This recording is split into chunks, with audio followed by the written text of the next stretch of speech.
What's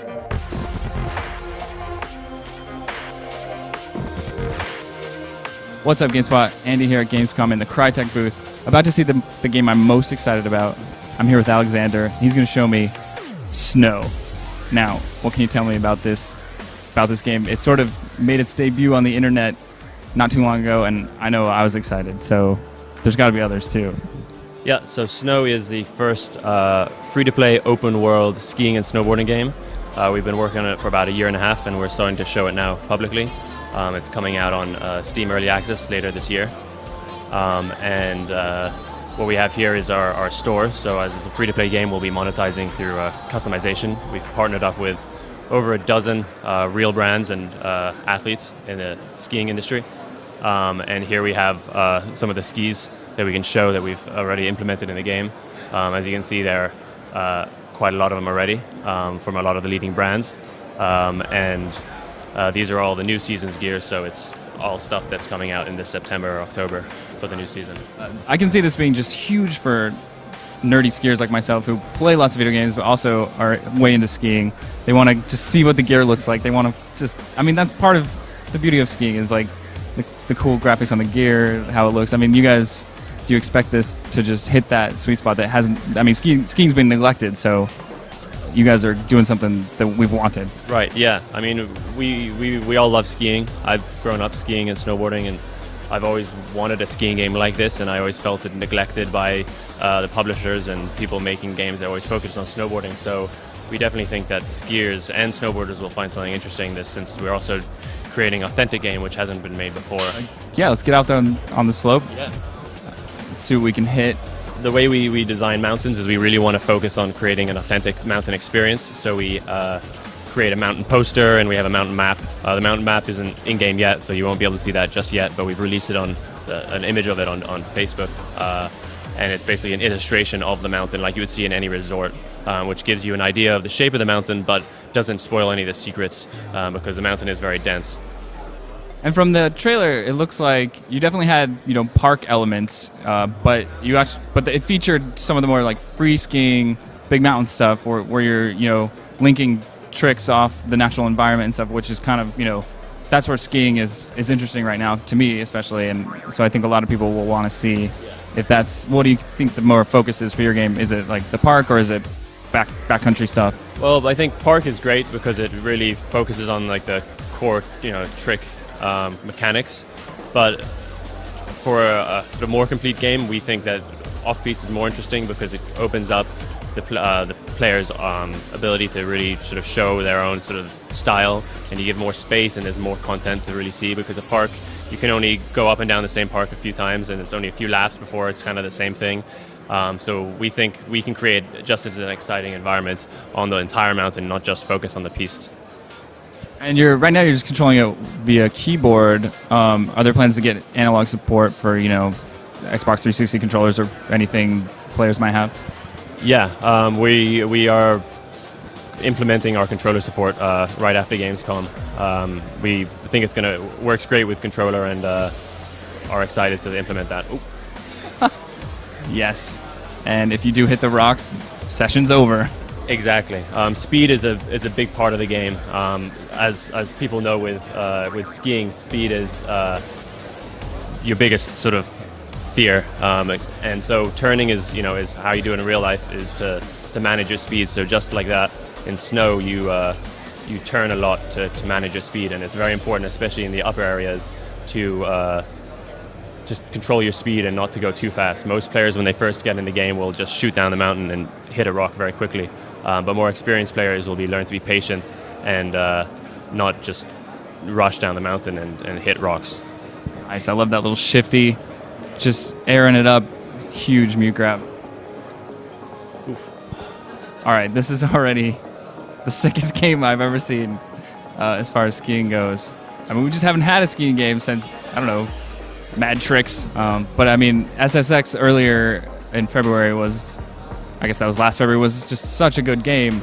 But it was snowboarding, which is great, but we wanted skiing, and this seems to be delivering exactly what we needed.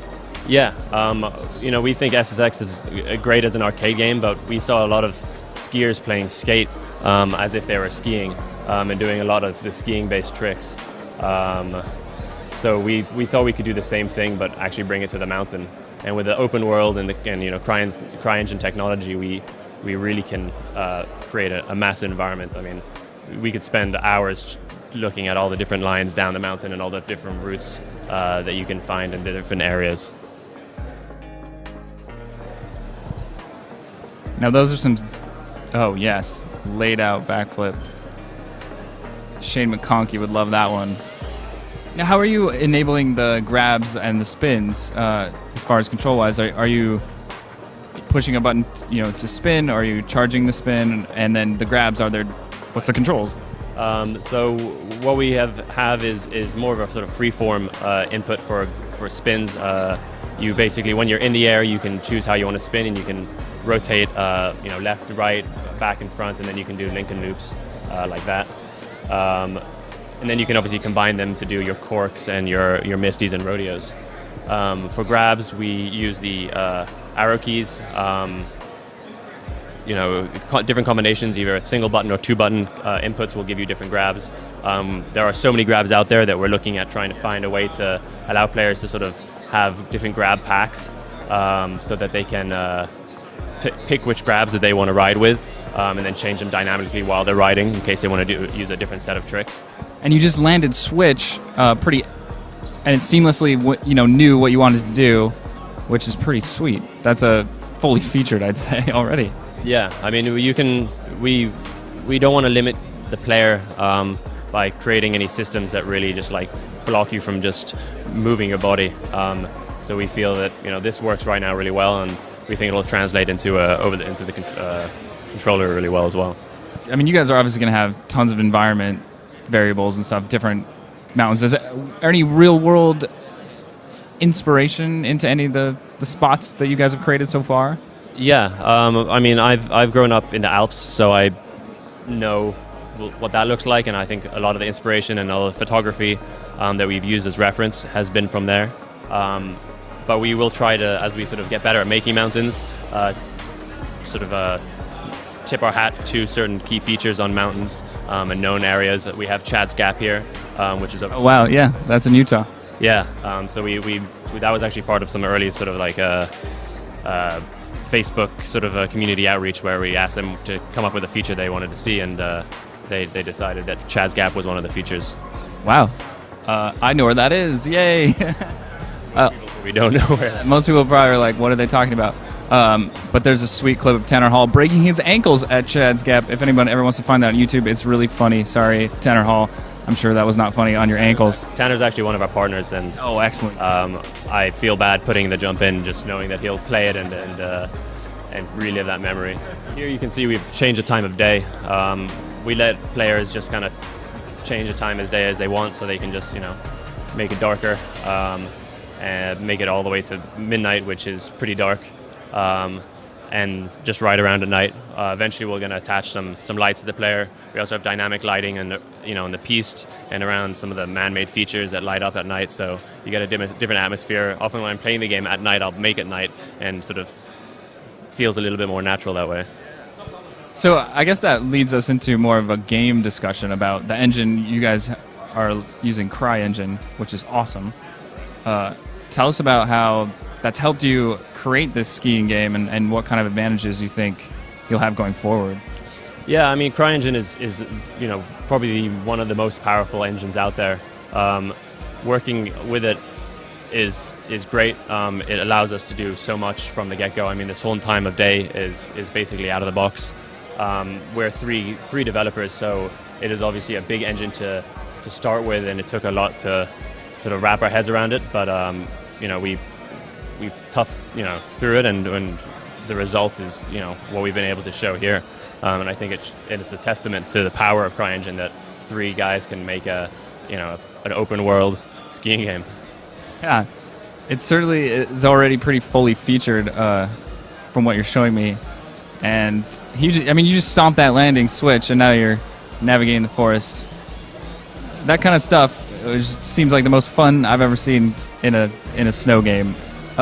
One thing that's kind of big in the snow sports scene is like shooting movies and making edits, and I'm sure that kind of stuff will happen in the community or organically with like fraps or whatever they use to capture. But do you guys have plans to like maybe have a photography mode or anything like that? I mean, I know that's like super maybe down the road or something, but you know, have you guys thought about that? We've already started looking into that. CryEngine has a few built-in tools for that, where we can, you know, show replays of the player after they've performed a run. What we would love to do is, you know, we totally get that the sport is a huge sharing sport, and we want to, you know, include a proper replay feature with different angles, and let players share their runs and their style to, you know, to YouTube and various other places. But yeah, it's a big feature and something we do down the line. Great. Sean, anything you want to know about Snow? I just walked in about 15 minutes in. I want to know everything about Snow, but I feel like you covered it already in the beginning. So I'm going to watch this video when it goes on GameSpot.com because this game looks really cool. Yes, it does. And they do. You're a snowboarder, and so let's ask the question. I guess if we haven't touched on it, there is a plan to get snowboarding in the game. Oh, that is sick.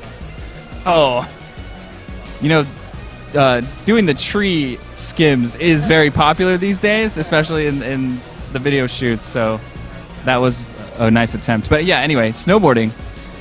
What are the plans? Snowboarding, you know, is a planned feature. We don't want to ignore the snowboarders out there. I snowboard half the time as well. We wanted to focus on one sport first because they both share the same tool set and the same code. So once we've nailed skiing and we're happy with how that is and it feels balanced, we'll get the art for snowboarding in there. Cool. Well, I'm certainly looking forward to getting my hands on this game. And you mentioned Steam Early Access. Is there anything else you can say about the time frame? And I mean, hopefully, it's free skiing is going to blow up, I think, after Sochi, because they're going to put on an amazing show with the half pipe and all that. And the slopestyle. Yeah, and the slopestyle, and it's just going to blow it up even more to the mainstream, kind of like what happened when snowboarding in 2002. So yeah, when can people get their hands on this? Right now we don't even know, but we're aiming for the next few months. We're just trying to get the last few tweaks in and just get the last few mechanics ironed out, and then we'll put it up. We want people to play it and give us their feedback, so we're really excited. Cool. Well, I'm sure GameSpot users are going to be annoyingly inundated with snow coverage when this game comes out, because this is the only game I'll be playing. Thank you for showing this. I'm really excited. Thank you very much.